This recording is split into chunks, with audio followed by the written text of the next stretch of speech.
여러분 안녕하십니까? 새로운 내일을 위한 준비, 빠른 실행, 보안 유지, 최적화 웨비나 진행을 맡은 이양선입니다. 코로나 팬데믹으로 인한 비대면 시대가 도래 네트워크 상의 데이터가 폭증하고 보안 위협과 네트워크 복잡성도 높아지고 있습니다. 이제 기업의 IT팀은 네트워크와 애플리케이션을 일하는 상황을 빠르게 파악해야 합니다. 이번 웨비나에서는 물리적인 환경 그리고 가상화폐 클라우드를 포함한 모든 네트워크 트래픽에 대한 가시성과 분석을 제공하여 주요 보안 및 성능 요구사항을 해결하고 디지털 혁신을 가속할 수 있는 방안을 알아봅니다. 오늘 이 자리에는 기가몬 한국법인 기술영업팀 유병수 이사님 모셨습니다. 안녕하십니까? 네, 안녕하세요. 이사님 간단한 소개 부탁드립니다. 네, 기가몬 코리아에서 컨설팅 업무를 담당하고 있습니다. 현재 다양한 네임드 어카운트 고객사를 대상으로 보안 장비의 효율성 최적화 방안에 대한 컨설팅 업무를 제공하고 있습니다. 네, 이사님, 기가몬이라는 회사에 대해서는 네트워크 보안에 관련되신 분들은 잘 알고 계실 테지만 시청자분들 중에서는 다소 생소한 분들이 계실 것 같아요. 회사에 대한 소개 간략히 부탁드립니다.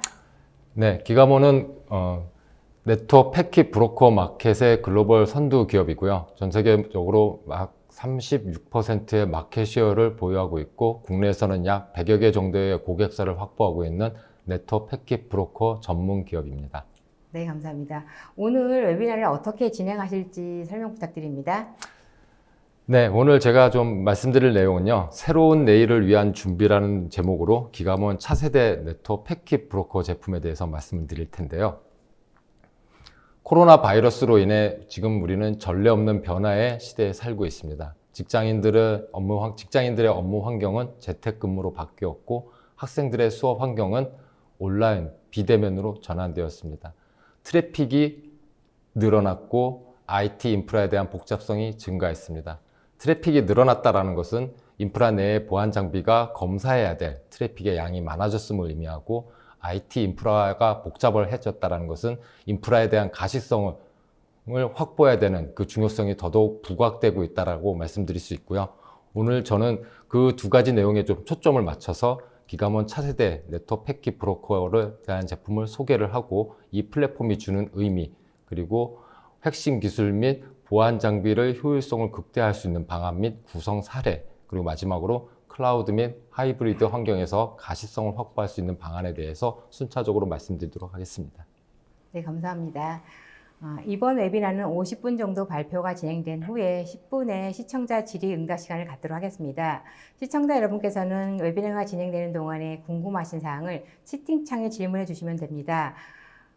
웨비나가 진행된 후에 시청자 여러분께서 보내준 질문은 선별해서 유병수 이사님께 질문을 드리고 답변을 듣도록 하겠습니다. 그리고 웨비나에 참여하시고 설문을 작성해 주신 분과 좋은 질문을 남겨주신 분들을 추첨하여 경품도 보내드리니 많은 참여 부탁드립니다. 자, 그럼 본격적으로 웨비나를 시작하겠습니다.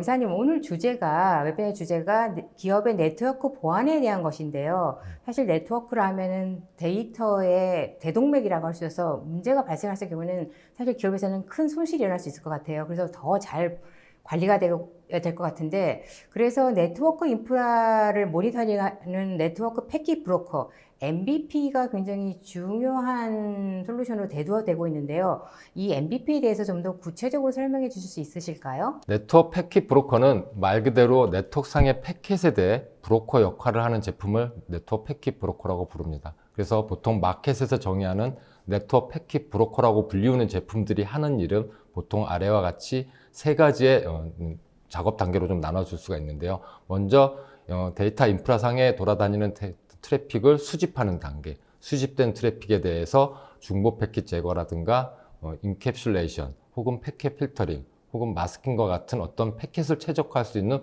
프로세스 단계를 거쳐서 보안 장비라든가 성능 분석 장비에게 전달을 하는 일을 하는 제품들을 보통 네트워크 패킷 브로커라고 얘기를 합니다. 기업은 계속해서 새로운 서비스 모델, 비즈니스 모델을 좀 출시를 하고 있고요. IT 인프라는 그런 사용자의 요구 조건을 충족하기 위해 계속적으로 진화해야 됩니다. 패킷 브로커 역시 그런 진화한 IT 인프라를 지원하기 위해서 그 지원 영역을 좀 확대하고 있는데요. 아까 서두에 말씀드린 이 세 가지 작업 단계별로 좀 진화 내용을 좀 살펴보면요. 먼저 패킷 수집 단계에서는 기존의 물리적인 단계에서 수집하던 패킷들을 이제는 가상화 환경, 클라우드 환경으로 그 지원 영역을 좀 확대했고요. 패킷을 최적화하는 부분에 있어서는 예전에 레거시 패킷 브로커는 패킷 레벨에서 어떤 최적화 기능을 제공을 했다면 이제는 그 영역을 확대해서 어플리케이션 영역까지 확대를 했고요.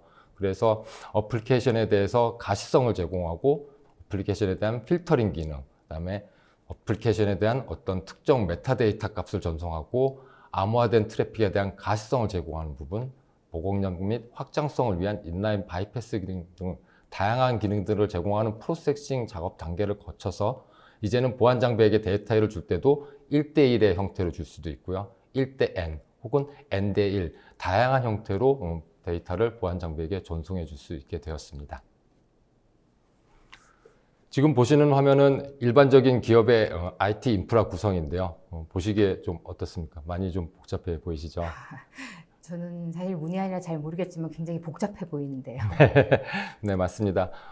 굉장히 많은 보안 장비들이 좀 설치되어 있고 일부 보안 장비는 인라인 혹은 일부 보안 장비는 이제 OOB의 형태로 좀 설치가 되어 있는데요. 이런 구성에서 보통 세 가지 정도의 어떤 당면 과제, 도전 과제들을 좀 말씀드릴 수 있을 것 같습니다. 첫 번째로는 보안 장비들이 이렇게 많이 연결되다 보니 첫 번째로 너무 복잡합니다. 복잡하기 때문에 신규 보안 솔루션을 추가하거나 확장하기 어려움이 좀 있고요.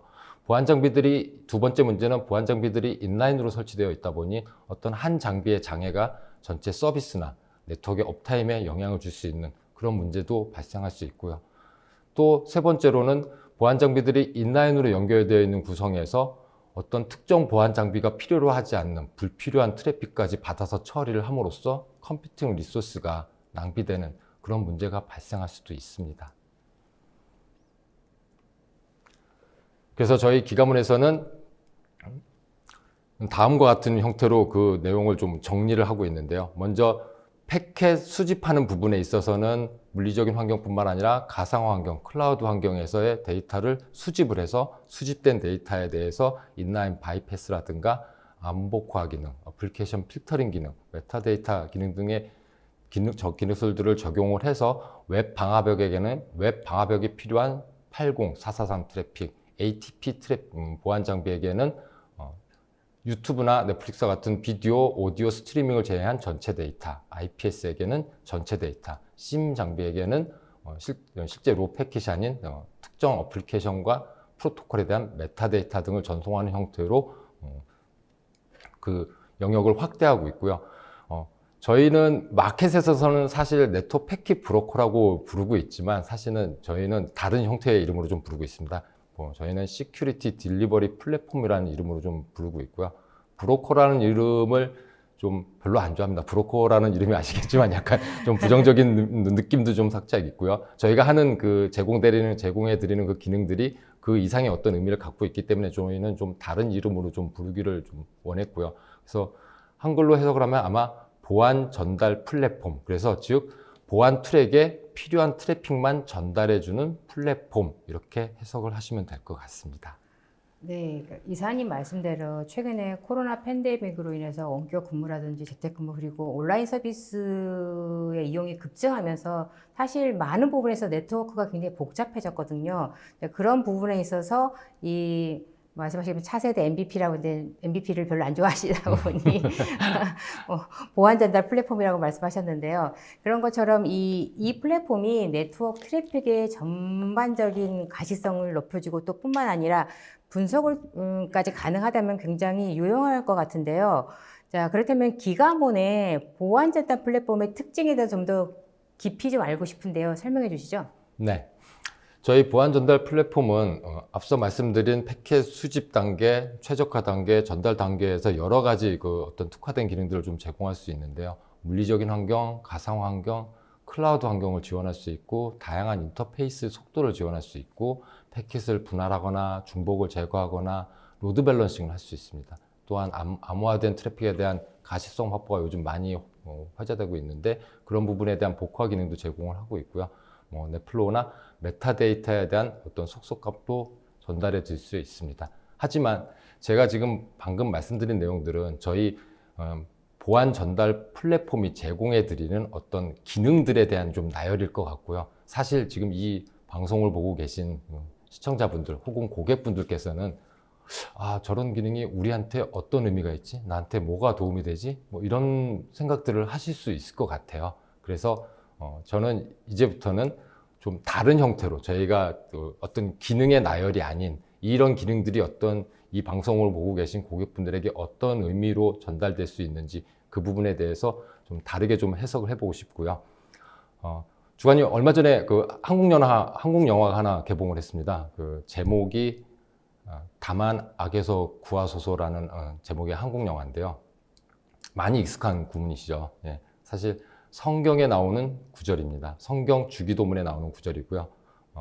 이 내용을 영어로 얘기를 하면 아마 Deliver us from the evil one 이런 식으로 해석이 될 것 같습니다. 그래서 우리가 Deliver라는 단어에 대해서 그전에는 배달하다, 전달하다 이런 정도의 의미로만 알고 있었는데 무엇을 구조하다, 구제하다 이런 의미로도 해석이 될 수 있다고 합니다. 그래서 저는 그전에는 보안 전달 플랫폼, 그래서 보안 트랙에 필요한 트래픽만 전달해주는 플랫폼이라고만 알고 있었는데 딜리버가 이런 뜻도 있다고 하니 이런 뜻을 접목을 해서 보안 전달 플랫폼이 어떤 형태로 해석이 될 수 있는지 다시 한번 구체적으로 설명을 드려보도록 하겠습니다. 기존에 물리적인 환경만 사용하고 계셨습니다. 신규 서비스를 런치를 해서 가상화를 도입하거나 클라우드의 도입을 고려하고 계십니다. 그런데 이 가상화된 환경에서 VM 간에 혹은 클라우드 환경에서 트래픽을 뽑아낼 방법이 없습니다. 만약 그런 경우 저희 기가몬이 그 문제를 해결해 줄 수 있다면 그건 어떤 의미를 드리는 걸까요? 또는 트래픽이 늘어나서 네트워크 백본을 10G에서 40G로 업그레이드를 하려고 합니다.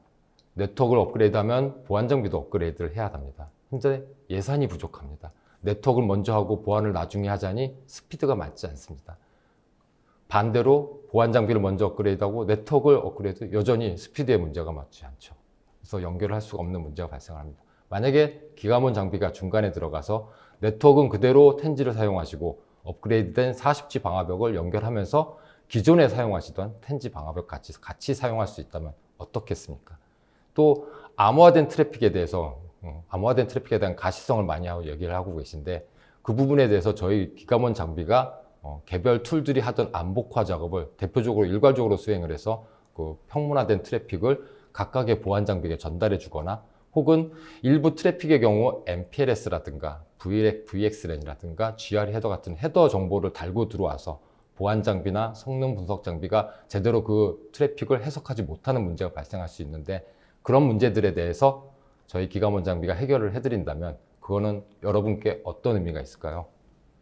바로 가시성 부족의 문제로부터 보안 툴들을 딜리버 해주는 의미를 전달할 수도 있다고 말씀드릴 수 있습니다.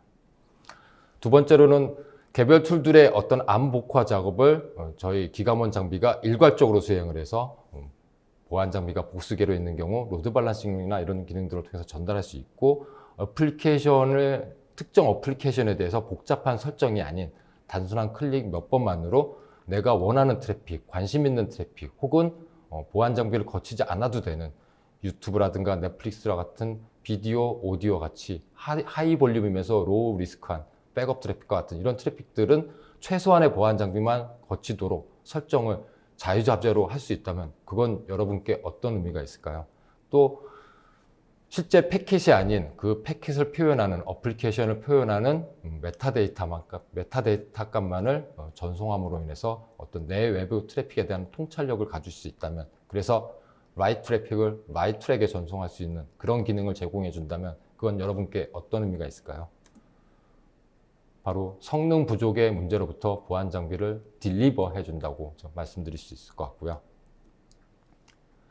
10G 링크를 10G 링크로 혹은 하나의 40G 링크를 여러 개의 10G 링크로 혹은 4개의 10G 링크를 하나의 40G 링크로 여러 개의 링크를 자유자재로 통합할 수 있고 그 중에서 보안 장비가 복수계로 있는 경우 자유자재로 로드 밸런싱을 해서 툴의 활용성을 극대화할 수 있다면 혹은 액티브 스탠바이로 사용하고 있던 보안 장비를 액티브로 전환을 하거나 기가몬 장비의 장애 시 발생하는 문제를 대비해 기가원 장비를 두 개를 놓았을 때, 액티브엑트로 사용했을 때 발생할 수 있는 비대칭 라우팅 문제에 대해서 문제없이 해결을 해줄 수 있고, 내가 원하는 트래픽을, 관심 있는 트래픽을 특정한 보안 트랙에 전송이 되도록 설정을 하고, 그런 서비스들의 순서를 내가 원하는 형태로 조정할 수 있다면, 그것은 바로 유연성 부족의 문제로부터 인프라를 딜리버해주는 내용이라고 얘기해 드릴 수 있을 것 같습니다.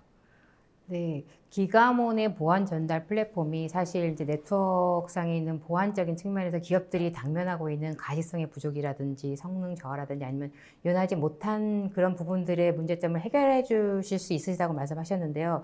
근데 사실 또 기업의 입장에서 봤을 때는 이런 좋은 솔루션이 있지만은 이게 비용이 너무 부담이 된다거나 또 혹은 또는 이게 운영하면서 효율적이지 너무 또 강력하다 보니 효율적이지 못할 때도 있을 것 같은데 이런 부분들을 고려할 수밖에 없는데요. 어떻습니까? 네, 그 부분을 바로 말씀드려야 될 것 같은데요.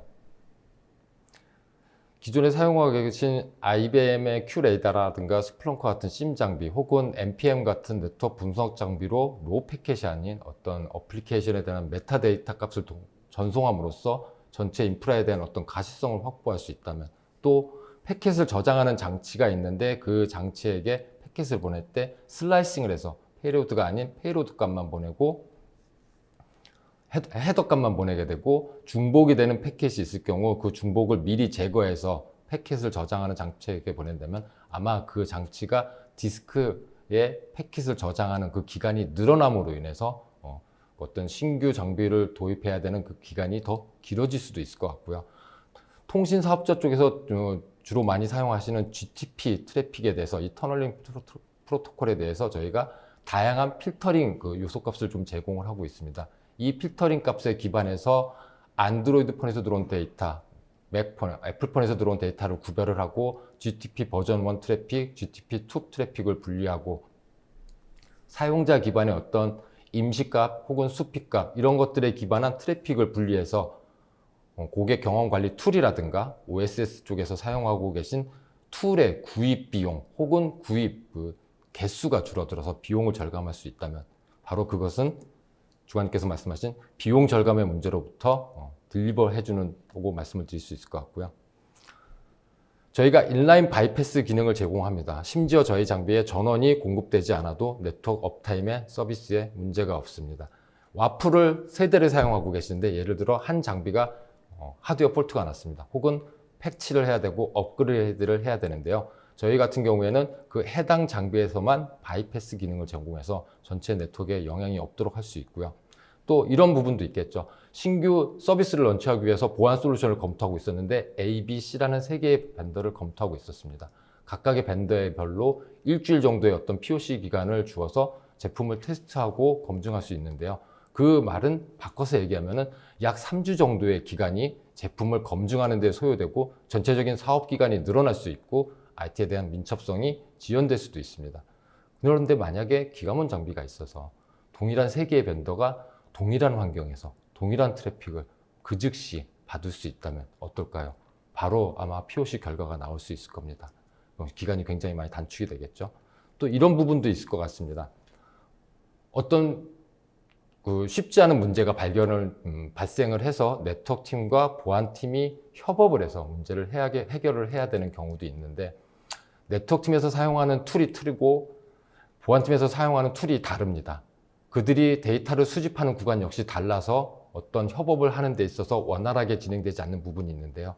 만약에 기가몬 장비를 통해서 네트워크 팀과 보안 팀이 사용하는 툴은 다르더라도 어떤 동일한 데이터 소스를 통해 내용을 공유할 수 있다면 보다 협업이 원활하게 진행될 수 있고 더 문제가 신속하게 해결될 수 있다고도 말씀드릴 수 있을 것 같고요.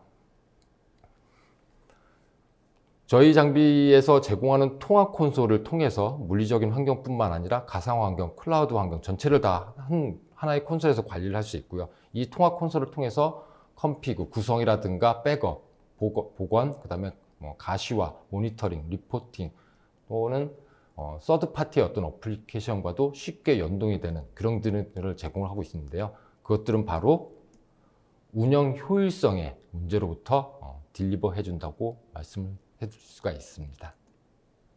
그래서 처음에는 저희가 네트워크 패킷 브로커라는 말로 시작을 했지만 패킷을 수집하는 그 영역에서의 지원되는 부분의 어떤 범위, 그다음에 저희가 제공해드리는 여러 가지 기능들, 그런 것들을 봤을 때 저희는 단순히 보안 트랙에 필요한 트래픽을 전달하는 시큐리티 딜리버리 플랫폼이라고 말씀을 드렸지만, 저희가 제공해드리는 그 기능들을 통해 궁극적으로 고객은 가시성 부족의 문제, 성능 부족의 문제, 유연성 문제, 비용 절감의 문제, 운영 효율성의 문제로부터 저희가 구조해드리는 기능들을 제공할 수가 있고, 그래서 저희는 이것을 시큐리티 딜리버리 플랫폼이라고 부르고 싶습니다.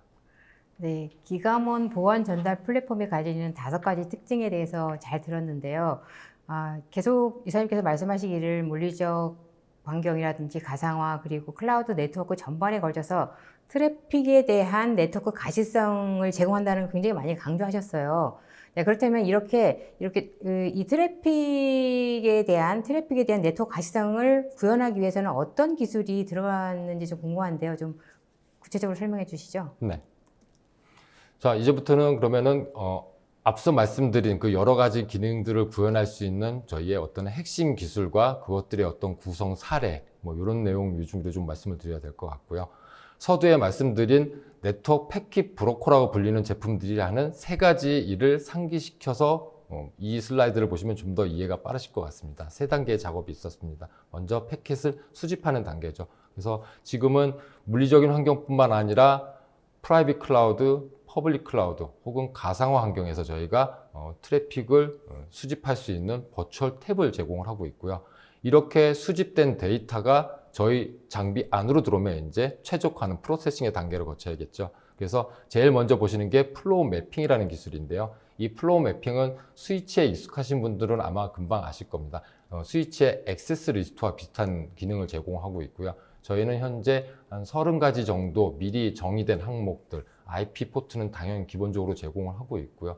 뭐 VLAN ID라든가 TTL가 혹은 TOS가, DSCP가 다양한 항목에 의해서 트래픽을 분류해서 그 트래픽을 필요로 하는 보안 장비로 전송을 할 수 있는데, 보안 장비가 인라인으로 설치된 경우도 있고 OB로 설치된 경우도 있을 겁니다. 그래서 인라인으로 설치된 경우에는 이 플로우 매핑 단계를 거쳐서 보안 장비가 여러 개가 있으면 로드 밸런싱을 하고 보안 장비의 어떤 헬스를 체크하고 문제가 생겼을 때 바이패스 기능을 제공하고, 때로는 암호화된 트래픽에 대한 복화 기능이 필요한 경우에는 그 복화 기능까지 적용을 해서 전달할 수 있는 방법이 있고요.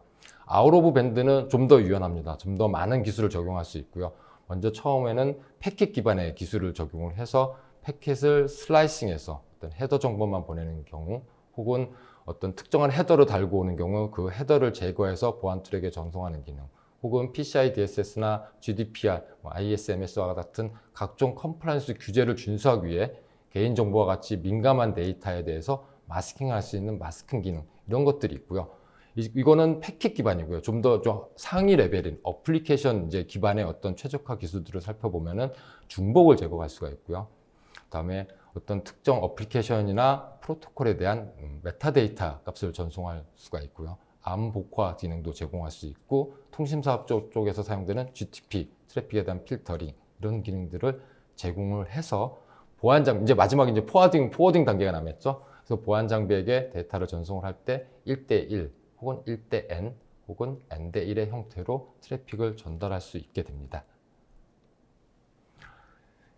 방금 말씀드린 내용에 대한 어떤 이제 실제 구성 사례 화면인데요. 아까 초반에 제가 아마 주관님께 여쭤봤던 그 내용일 겁니다. 그래서 이 구성을 사용하실 때, 이런 형태의 구성을 사용하실 때 보통 한 3가지 정도의 고려사항, 문제점이 있다고 제가 말씀을 드렸고요. 다시 한번 리마인드 차원에서 말씀을 드리면은, 일단은 어떤 신규 보안 장비를 추가하거나 확장하기 어렵다라는 문제, 인라인으로 설치되어 있기 때문에 한 장비 장애 시 전체 서비스에 어떤 영향을 줄 수 있다는 문제, 마지막으로 인라인으로 설치되어 있기 때문에 불필요한 해당 특정 보안 장비가 필요로 하지 않는 불필요한 트래픽을 받을 수 있는 문제, 그래서 리소스가 낭비되고 더 많은 일을 할 수 있음에도 불구하고 리소스를 벌써 다 써버리게 되는 그런 문제들이 발생할 수 있다고 제가 말씀을 드렸고요.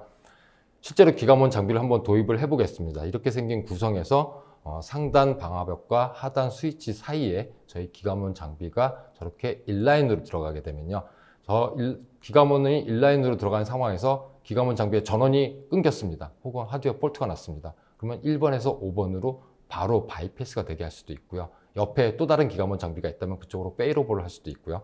지금은 장비 하나만 있으니까 이 구성에서만 말씀을 드리면 1번을 통해서 트래픽이 들어오게 되면은 그 다음에 저희가 IPS로 보내야 되는데 IPS가 2대가 있습니다. 그럼 저희가 로드 밸런싱을 할 수가 있고요. IPS를 통해서 보안 검사를 끝내면 바로 와프로 가게 되고 와프에서 ATP로 트래픽을 전송할 때 ATP도 3개의 복수 장비가 있습니다. 이런 경우에도 저희가 로드 밸런싱을 통해서 5번을 통해서 다시 이제 밑으로 내려가는 형태의 구조로 인라인 구성을 할 수가 있게 될 것 같고요. 방금 말씀드린 게 물리적인 구성이라면 실제로 논리적으로는 어떤 식으로 우리가 트래픽에 대한 어떤 그 재단을 하고 조절을 할 수 있는지 그 부분에 대한 좀 내용을 말씀드릴 것 같은데요. 화면에서 보시는 초록색 그 화살표의 방향대로 트래픽이 인바운드, 아웃바운드 형태로 이렇게 전송이 된다고 했을 때 저는 443 트래픽과 80 트래픽과 FTP 트래픽 그리고 그 외 트래픽에 대해서 좀 다른 보안 정책을 적용하고 싶습니다. 그래서 SSL 트래픽, 443 트래픽의 경우 와프를 거쳐서 암호화되어 있으니까 이걸 먼저 복화를 한 후에요. 그 복화된 트래픽을 IPS, APT, DLP를 거쳐서 URL 필터는 있는데 안 거칩니다. 그냥 안 거치고 다시 암호화를 해서 방화벽 쪽으로 좀 전달을 하고 싶고요. 반대로 이제 그거에 대한 이제 응답 이제 트래픽이 나가야 되겠죠. 그러면 아마 방화벽, SSL, URL 필터 이런 순서로 아마 역순으로 진행이 될 텐데요. 나가는 트래픽에 대해서는 제가 방화벽에서 받아서 다시 복호화를 한 후에 이번에는 URL 필터를 거쳐서 나가도록 했습니다. 그리고 나서 원래 순서는 DLP, APT, IPS 순으로 나가야 되는데 저는 이 순서를 들어왔을 때의 보안 검사 순서와 동일하게 IPS 먼저 보게 하고 싶습니다. 그래서 트래픽을 이런 식으로 꺾어주는 거죠. 저희가 조정을 할 수 있는 부분이고요. 그래서 SS를 통해서 다시 와프 통해서 나가는 형태로 했고요. 80 트래픽에 대해서도 80 트래픽은 이제 암호화가 안 돼 있다고 하는 상황에서 IPS, APT, DLP를 거쳐 나가는 구조로 했고 역시 나가는 트래픽에 대해서는 URL 필터를 거치도록 조정을 했습니다. 그래서 보시는 것처럼 제가 원하는 트래픽에 대해서 어떤 원하는 트래픽을 어떤 원하는 보안 장비에게 전달할 수 있는 이런 구성들이 굉장히 쉽고 간편하다. 그 내용을 좀 말씀을 드렸고요. 논리적인 그림이었다면 이거는 실제로 저희 장비에서 그런 내용들을 설정할 때의 설정 화면입니다. 저희는 이걸 이제 플렉시블 인라인 캔버스라고 부르는데요. 처음에는 이제 깨끗한 화면이겠죠. 캔버스니까. 이제 여기에 제가 뭔가를 설정을 해야 됩니다.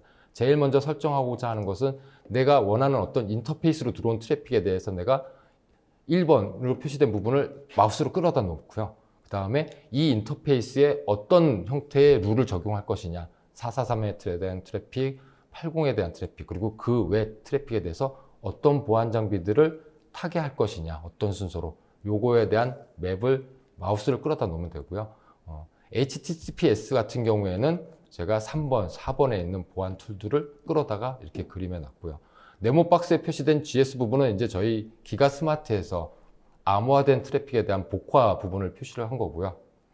기가 스마트를 통해서 복화된 트래픽이 복수계의 어떤 툴 그룹으로 설정된 보안 장비들에게 전송된 후 나온 트래픽을 여기서 또 모니터링을 하고 싶습니다. 혹은 이 트래픽을 또 다른 보안 장비, OOB로 연결된 보안 장비에게 보내고 싶습니다. 이럴 때는 OOB 카피라는 아이콘을 클릭해서 끌어다 놓으시면 바로 설정할 수 있는 이런 형태로 구성을 하실 수가 있게 됩니다.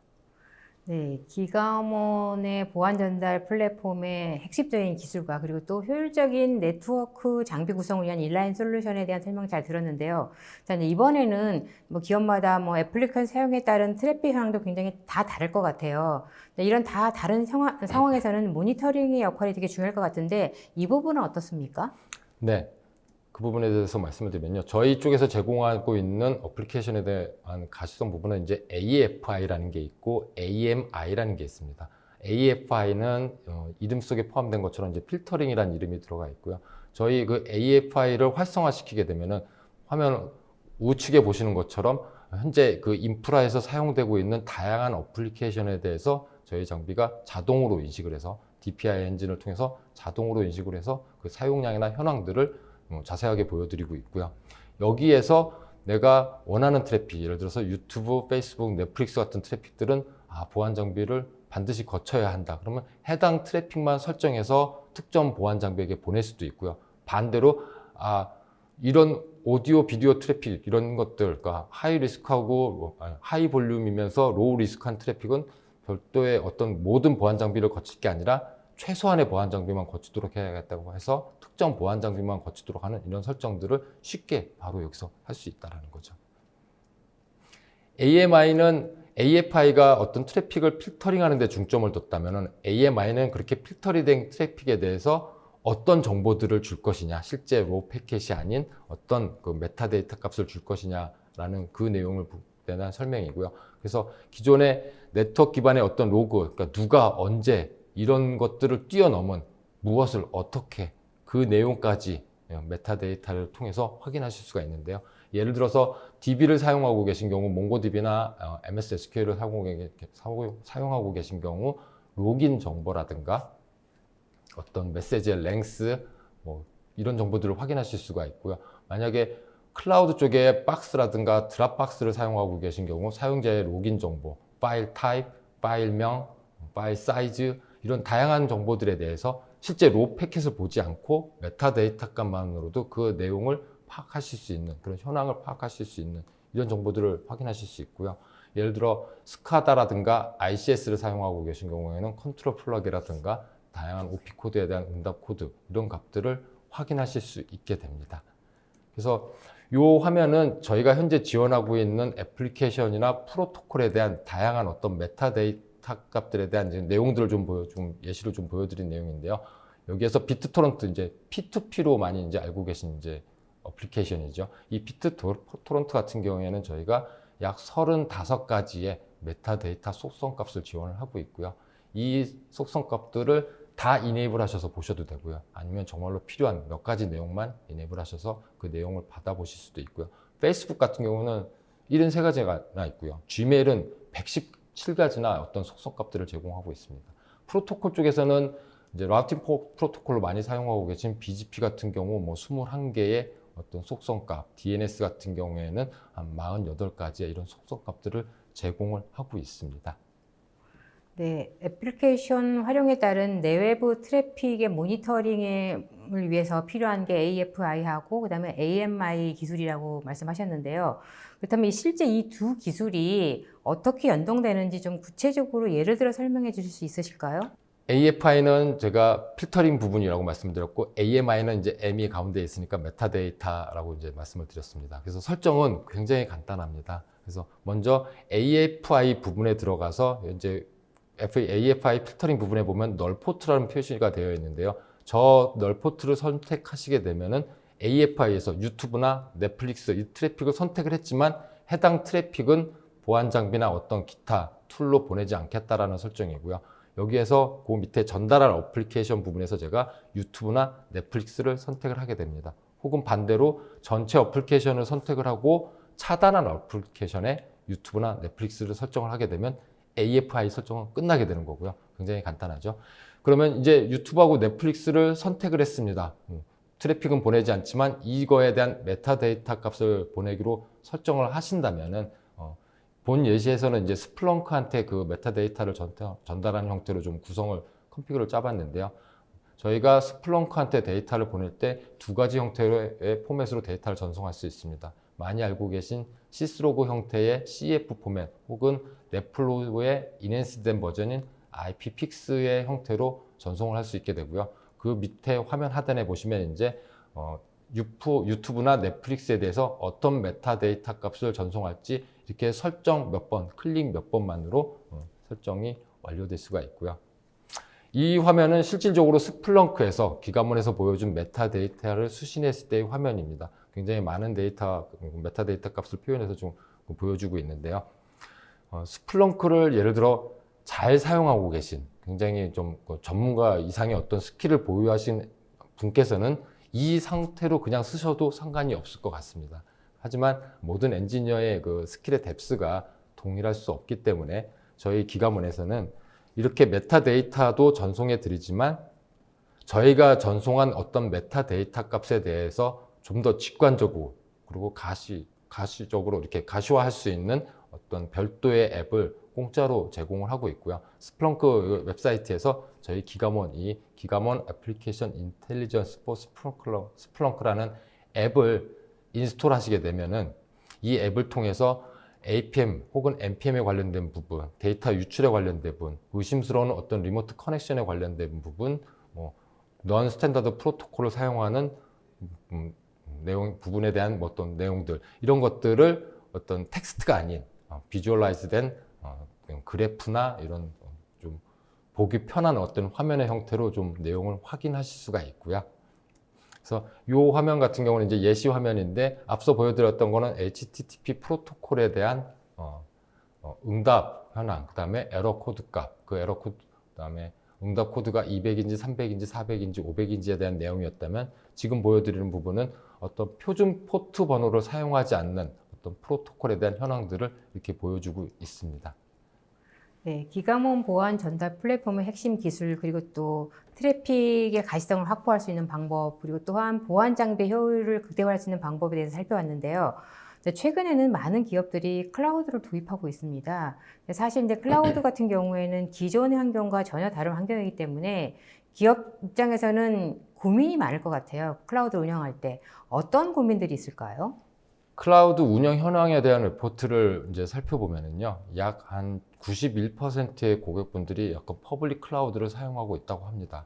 이렇게 응답하신 고객분들 중에서 약 81%의 엔터프라이즈 고객, 그리고 약 72%의 SMB 고객분들이 클라우드를 운영함에 있어서 어떤 보안이 어떤 가장 큰 이슈고 고려사항이다라는 응답을 해주셨고요. 실제로 클라우드에서의 어떤 보안의 강화를 위해서는 먼저 가시성이 좀 확보가 되어야 될 것 같은데요. 2019년 가트너 클라우드 보안 리포트에 관련된 내용을 보면은 어떤 컴퓨팅 태스크에서 일어나는 그 내용이 작업이 어떤 방향으로 진행될지 알 수 있는 것은 거의 불가능하다라고 표현한 것처럼 클라우드에서의 어떤 가시성을 확보하는 일은 굉장히 어려운 것 같습니다. 그래서 지금 현재 많이들 사용하고 계신 방법들이 AWS를 기준으로 말씀을 드린다면 AWS EC2 인스턴스 내에 어떤 각 다양한 보안 벤더들 혹은 툴 벤더들이 그들의 에이전트를 좀 심어서 어떤 트래픽을 뽑아내고 어떤 가시성을 확보하는 이런 형태로 좀 운영을 많이 하고 계신데요. 결국 그렇게 된다라는 거는 AWS 내에 설치된 인스턴스의 CPU가 다른 에이전트하고 나눠 써야 되는 그런 문제가 발생을 하고 성능이 떨어질 수밖에 없는 그런 문제들이 발생할 수 있을 것 같고요. 결국엔 VPC 내에 이 보안 인프라가 점점 더 복잡해지는 그런 문제로 결과가 도출될 것 같습니다. 네. 이사님 말씀대로라면은 가시성 확보가 문제다. 그러면 반드시 항상 그걸 해결할 수 있는 솔루션이 있을 것 같아요. 네, 그런적인 측면에서 그런 솔루션을 설명해 주시는데 우선은 이 클라우드도 굉장히 다양한 환경으로 지금 환경이 조성되고 있는데요. 우선 퍼블릭 클라우드 환경에서의 가시성 확보에 대해서 좀 알고 싶은데요. 네. 퍼블릭 클라우드는 저희 쪽에서는 일단 AWS하고 애저를 좀 말씀드려야 될 것 같고요. AWS, 애저 모두 다 동작 방식은 동일합니다. 그래서 AWS를 기준으로 먼저 말씀을 드리면은 AW 환경에서 저희가 어떤 가시성을 확보할 수 있는 방안은 크게 두 가지 형태로 제공을 하고 있습니다. 첫 번째는 에이전트 기반으로 해서 기존에 알고 계셨던 것처럼 모니터링을 하고자 하는 인스턴스 내에 에이전트를 설치해서 트래픽을 뽑아내는 형태의 그런 방법이 있겠고요. 두 번째 방법은 AWS에서 제공하는 에이전트 리스 방식의 어떤 미러링 기술이 있습니다. VPC 미러링이라는 그 VPC 미러링 기술을 통해서 취득한 데이터를 저희가 프로세싱해서 클라우드 내의 보안 장비 혹은 온프레미스에 있는 보안 장비에게 전송할 수 있는 형태로 동작할 수 있을 것 같고요. AWS 만약에 애저를 고려하고 계신다면 오른쪽에 보시는 것처럼 약 5가지 정도의 구성 요소가 필요하게 됩니다. 그래서 패브릭 매니저라는 통합 관리 콘솔이 필요하고요. 이 통합 관리 콘솔이 물리적인 환경, 가상 환경, 클라우드 환경에 대한 어떤 하나의 일관된 통합 관리 창구를 제공을 하고 있다고 생각하면 될 것 같고요. V 시리즈는 소프트웨어 형태의 네트워크 패킷 브로커라고 생각을 해주시면 될 것 같습니다. 그래서 서두에서 말씀드린 패킷 브로커는 3가지 일을 합니다라고 말씀을 드렸고, 패킷 수집은 GV탭이라는 에이전트에서 이루어지고요. 그 수집된 데이터를 프로세싱하는 것은 V 시리즈 노드에서 이루어지고요. 그 노드에서 V 시리즈 노드에서 마지막으로 이제 패킷을 전송하는 부분은 이제 V 시리즈가 클라우드 내의 보안 장비 혹은 온프레미스에 있는 보안 장비에게 전송할 수 있는 형태로 클라우드 쪽은 구성을 할 수가 있을 것 같습니다. 네, 퍼블릭 클라우드 환경에서의 에이전트 방식도 에이전트 리스 방식은 기업에 맞게 선택할 수 있을 것 같다는 점에서 굉장히 선택의 폭을 넓혔다는 점에서는 좋은 것 같다는 생각이 들고요. 자, 이번에는 하이브리드 클라우드 환경에서의 가시성 확보는 어떻게 되는지 좀 알고 싶은데요. 네. 하이브리드 환경도 방금 말씀드린 클라우드 환경과 크게 다르지 않습니다. 먼저 클라우드 환경이 있을 거고요. 오른쪽에 이제 온프레미스 이제 데이터 센터가 있습니다. 클라우드 환경에서 트래픽은 아까 말씀드린 것처럼 에이전트를 통해서 트래픽을 얻는 방법 혹은 AWS 제공하는 에이전트 리스 방식의 VPC 미러링을 통한 트래픽을 취득하는 방법이 있을 것 같고요. 그렇게 수집된 데이터는 저희 V 시리즈 노드를 통해서 최적화돼서 그 해당 패킷이 클라우드 내에 있는 보안 장비에 전송되거나 혹은 온프레미스에 있는 보안 장비로 터널링이 돼서 전송되는 형태로 구성을 하는 게 가장 일반적인 이제 하이브리드 구성의 형태라고 할 수 있고요. 네, 아까 말씀하셨던 V 시리즈에서 만약에 V 시리즈 수집한 데이터를 클라우드 환경 내에 있는 보안 장비에 보내는 게 좋은 것인지 아니면 온프레미스 내에 있는 보안 장비로 보내야 하는지 기업들 입장에서는 어떤 걸 선택할지 잘 모를 것 같은데요. 어떻습니까? 네. 이 부분은 여러 가지 측면을 좀 고려를 해야 될 것 같습니다. 비용이라든가 이런 부분을 좀 먼저 고려하고 어떤 관리 측면도 고려해야 될 것 같은데요. 예를 들어 V 시리즈가 클라우드 내에서 수집된 데이터를 온프레미스에 있는 보안 장비에게 전송을 해야겠다. 그 말은 결국에는 클라우드를 통해 데이터 바깥으로 나와야 된다라는 거죠. 온프레미스만 가기 위해. 근데 클라우드에서 현재 이제 어떤 과금을 하고 있는, 차징을 하고 있는 방식은 아웃바운드 트래픽에 대한 차징이거든요. 결국 아웃바운드 트래픽이 증가할 거고 클라우드 이용하는 비용이 증가하게 될 겁니다. 반대로 이번에는 클라우드 내에 있는 어떤 보안 장비를 이용을 하겠다 그러면 기존에는 없으셨던 거잖아요. 그러면 신규로 보안 툴을 뭔가 좀 구매를 하셔야 되고 신규로 구매한 보안 툴에 대한 어떤 관리도 좀 하셔야 될 부분이 있을 것 같고요. 그래서 비용이 먼저냐 어떤 관리의 어떤 편의성이 먼저냐 뭐 이런 것들을 좀 고려를 하셔서 고객께서 필요하신 내용으로 취사 선택을 하시면 될 것 같습니다.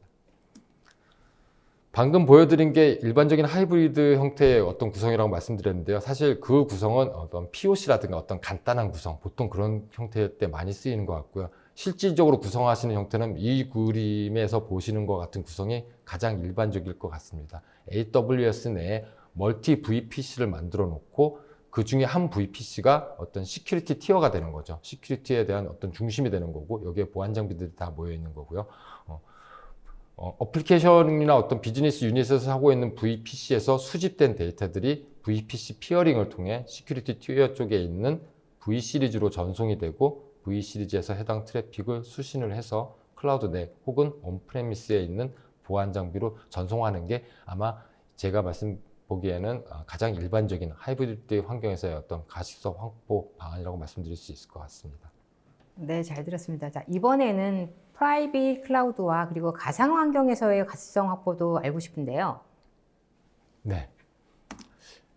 프라이빗 클라우드하고 가상화 부분은 조금 더 얘기가 복잡해집니다. 그러니까 집중해서 좀 들으셔야 될 것 같고요.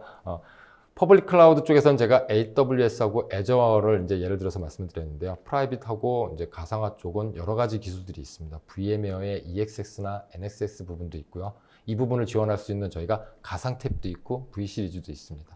오픈스택 기반의 어떤 NFVI 이런 환경에서 저희가 트래픽을 모니터링하는 방법은 모니터링하고자 하는 인스턴스에 설치하는 방법 혹은 OVS 스위치에 설치하는 방법 혹은 OVS의 어떤 성능 이슈가 있는 경우에는 OVS DPDK에 설치하는 방법 좀 다양한 형태를 좀 지원하고 있고요. 쿠버네티스 기반의 어떤 컨테이너 환경 혹은 누타니스 환경 이 모든 다양한 프라이빗 혹은 가상화 환경에서의 트래픽을 수집을 해서 수집된 트래픽에 대한 어떤 최적화를 할 수 있는 포트폴리오를 저희가 구비하고 있다고 좀 말씀을 드릴 수 있을 것 같고요. 이 화면 예시 부분만 좀 간단하게 설명을 드리면 저희 FM이라는 통합 콘솔이 VMware의 V센터하고 연동이 돼서 내가 그 버추얼 탭을 디플로이 해야 될 어떤 하이퍼바이저를 확인한 후 거기에 자동으로 이렇게 디플로이 되는 이런 형태로 좀 동작을 하고 있습니다. 네, 이번에는 멀티 클라우드와 그리고 하이브리드 환경에서의 보안 인프라 운영이 어떻게 되는지도 알고 싶은데요. 아마 지금까지 말씀드렸던 내용에 대한 어떤 종합판일 것 같습니다. 그래서 AWS 혹은 Azure, 그러니까 AWS에서는 에이전트 방식 혹은 에이전트 리스 방식, 에이전트 리스 방식을 선택해서 예를 들어서 VPC 미러링을 선택을 하고요. Azure에서는 아직 VNet이라는 미러링 지원 방식이 APEC에서는 지원이 되고 있지 않기 때문에 에이전트를 통한 어떤 트래픽 모니터링 방식을 선택을 하시고요. 현재 사용하고 계신 어떤 가상화, 어떤 프라이빗 클라우드에 대한 그 기술들이 있다면, 예를 들어 오픈스택을 사용하고 계시겠다면 오픈스택에서 OVS에 설치할 건지 아니면 인스턴스에 설정할 건지 선택을 하셔서 그 트래픽을 뽑아내는 방법의 형태로, 그래서 이렇게 수집된 모든 데이터들을 각각의 어떤 클라우드 내에서의 어떤 보안 툴을 이용할 것인지 아니면 비용의 문제라든가 관리의 문제, 여러 가지 문제로 인해서 다 트래픽을 하나의 장소, 온프레미스에 있는 어플라이언스, 기가문 어플라이언스에 보낸 후 거기서 최적화 작업을 통해서 각각의 보안 장비로 보낼 것인지를 선택해서 어떤 멀티 클라우드 하이브리드 환경에서의 가시성을 확보할 수 있는 방안을 제시할 수 있다고 말씀드리겠습니다. 각기 다른 클라우드 그리고 또 가상환경, 하이브리드 환경에 따른 보안 인프라 운영 방법에서 잘 알아봤는데요. 근데 지금 말씀을 들으니까 기가문 플랫폼 같은 경우에서는 다양한 환경에 최적화되어 있어서 기업들이 주목하고 있을 것 같은데요. 이 솔루션을 도입했을 때 어떤 기대 효과가 있다면 어떤 게 있을까요? 욕심 같아서는 굉장히 오랫동안 많은 말씀을 드리고 싶은데요. 시간 관계상 딱 세 가지로 요약을 한다면 아마 퍼포먼스, 코스트, 애질리티 부분으로 좀 요약해서 말씀을 드릴 수 있을 것 같고요.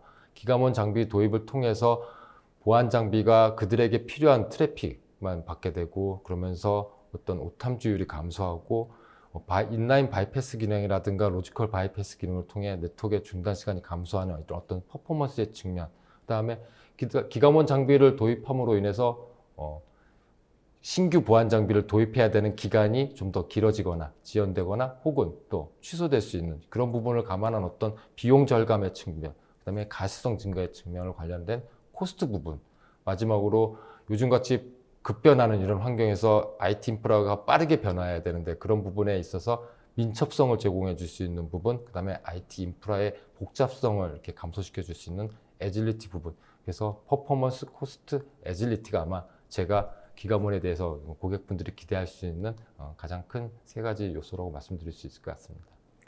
네, 이제 시간이 다 된 것 같은데요. 오늘 내용 중에서 이제 가장 강조하고 싶은 세 가지 부분을 말씀하셨고, 이제 또 마무리 한 말씀 해주시죠.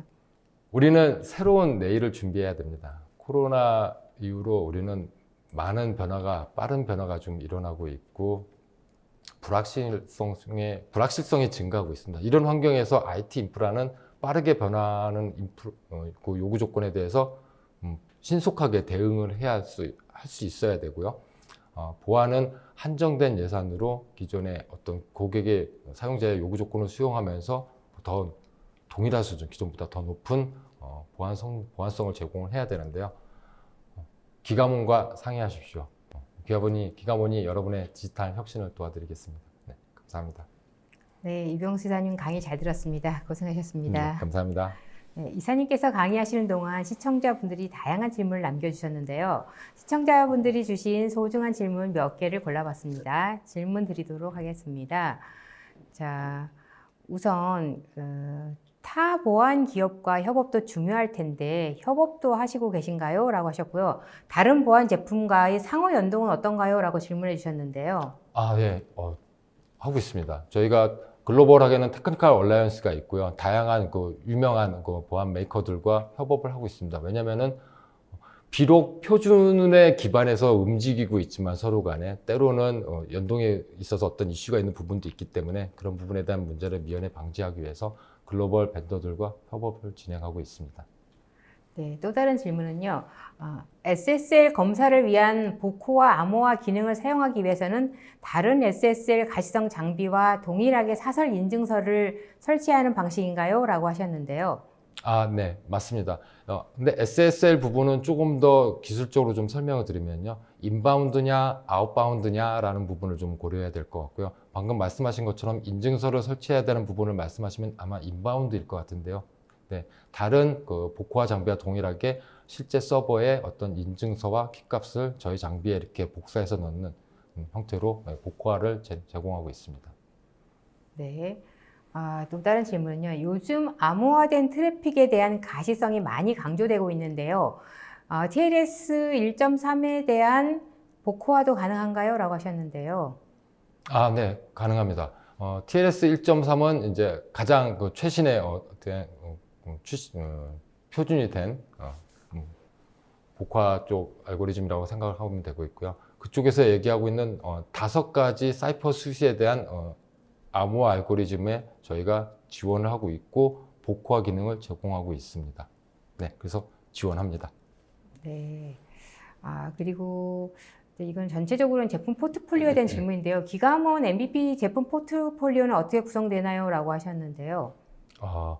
일단은 아까 말씀드린 3단계를 먼저 기억을 해 주십시오. 그래서 패킷을 수집하는 단계라고 말씀을 드렸잖아요. 그러니까 패킷을 수집하는 단계에서는 저희가 물리적인 탭도 있고요. 그 다음에 가상화 환경 클라우드에서 사용할 수 있는 버추얼 탭도 있고요. 이런 그 탭이나 버추얼 탭에서 그 수집된 트래픽들이 한 곳으로 모여야 되잖아요. 그런 거를 집선해 줄 수 있는 TA라는 장비도 있고요. 중간에 저희가 프로세싱을 해서 패킷을 최적화해야 되는 작업을 해야 된다고 그랬는데 그런 기능을 제공해 줄 수 있는 HC 시리즈라는 장비들이 있습니다. 그래서 아마 가장 핵심은 HC 시리즈가 될 것 같고요. 이 장비를 도입을 하셔야 아까 말씀드렸던 여러 가지 기능들, 뭐 중복 제거, 그다음에 뭐 SSL 암호화, 뭐 메타데이터, 뭐 이런 기능들을 사용하실 수 있게 됩니다. 네. 그 다음 질문은 사실 이제 클라우드를 사용하시는 분들에서 질문을 좀 많이 받는 것 같은데요.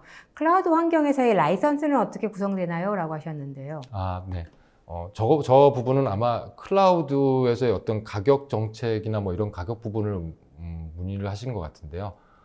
클라우드 아까 제가 말씀드릴 때 AWS 애저 5가지 구성 요소가 있다고 말씀드렸습니다. 전체 통합 관리 창인 FM이라는 것이 있고요. 그다음에 V 시리즈 컨트롤러, G탭 컨트롤러라는 게 있고요.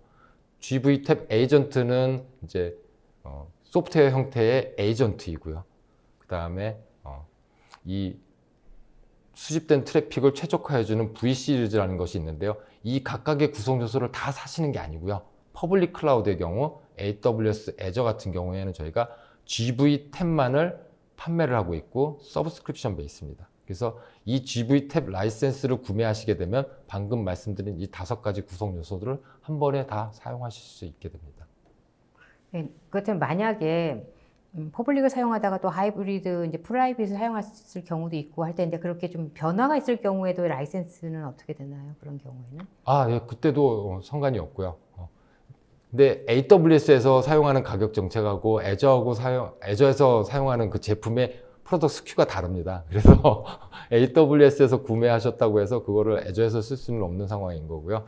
프라이빗 클라우드에서 사용하시는 것도 역시 뭐 다른 형태의 VMware라든가 오픈스택이라든가 어떤 별도의 제품 품목이 있고요. 그거에 대한 또 가격 정책이 또 따로 있습니다. 네. 네. 자, 그 다음 질문이요. 메타데이터 부분에서 스플렁크와 같은 SIEM 장비로 CEF 포맷 혹은 IPFIX 포맷의 형태로 메타데이터를 전송할 수 있다고 말씀하셨는데, 자, CEF와 IPFIX의 차이점은 무엇이고 또 CEF를 썼을 때와 IPFIX를 사용했을 때 지원하는 애플리케이션이나 속성값에서 차이가 있는지 물어보셨는데요. 질문이 굉장히 기시네요.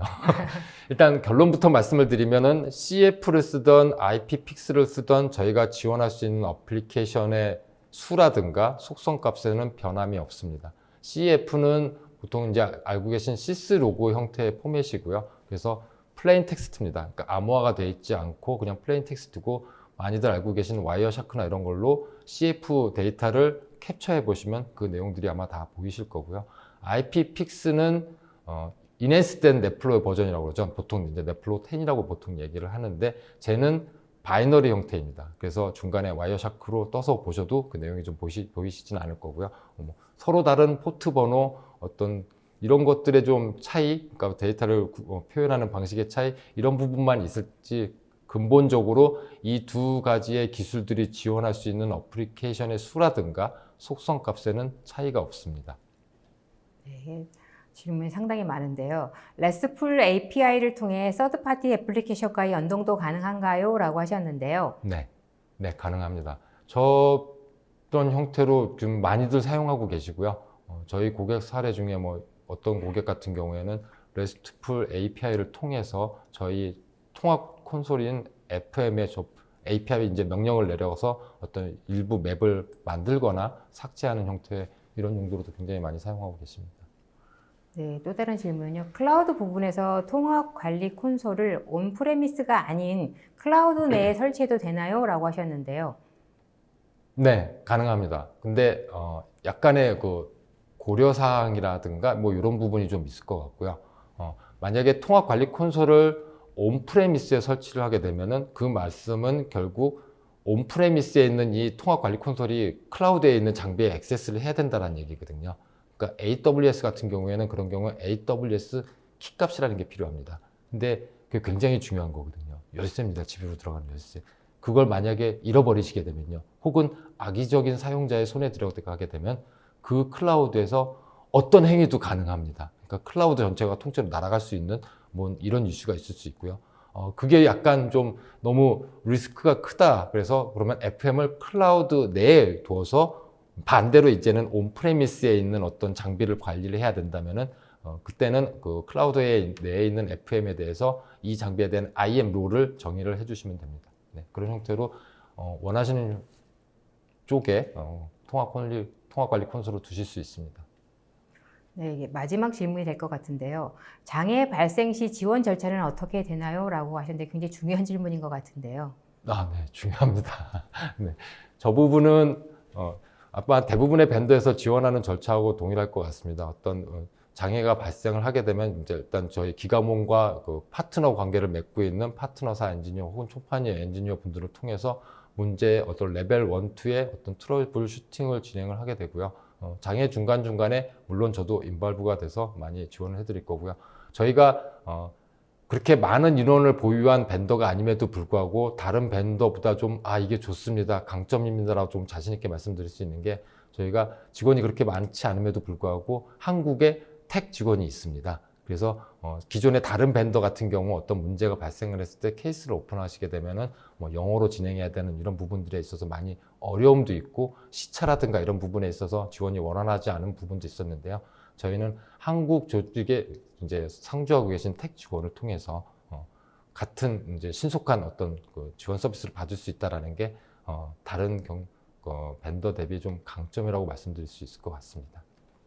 네, 다양한 질문에 성의껏 답변해 주셔서 감사드립니다. 네네, 감사합니다. 네, 방송 후에는 설문에 참여해 주신 분과 좋은 질문을 남겨주신 분을 추첨해 경품을 보내드리겠습니다. 이사님, 오늘 저희와 방송은 처음이신 것 같은데 끝으로 오늘 웨비나 진행 소감 부탁드립니다. 코로나로 진짜 모든 게 많이 변한 것 같습니다. 저도 IT 쪽에 한 24년 정도의 경력을 보유하고 있고 사실 그 오프라인 세미나에서는 많은 이제 프리젠테이션을 했었는데요. 사실은 온라인은 처음입니다. 그래서 좀 많이 좀 떨리고 긴장되고 제가 말씀드리고자 하는 내용을 잘 전달했는지 그거에 대한 좀 아쉬움도 있고 사실 두려움도 있고 나중에 이 비디오를 제가 볼 수 있을까 이런 굉장히 그런 부분에 대한 두려움도 있습니다. 그래서 나중에 다시 기회가 되면 그때는 좀 더 많은 준비를 해서 지금보다 좀 더 이렇게 그 자연스러운 모습으로 여러분과 다시 뵙기를 희망하겠습니다. 네, 감사합니다. 네, 감사합니다. 네, 이상으로 전자신문 오쇼TV가 마련한 새로운 내일을 위한 준비, 발빠른 실행, 보안 유지, 최적화 웨비나를 마치겠습니다. 오늘 웨비나 방송 발표 자료와 영상은 일주일 내에 오쇼TV에 업로드 되오니 참고하시기 바랍니다. 오쇼TV는 또 다른 웨비나 방송으로 시청자 여러분들을 찾아뵙겠습니다. 시청해주신 여러분 고맙습니다.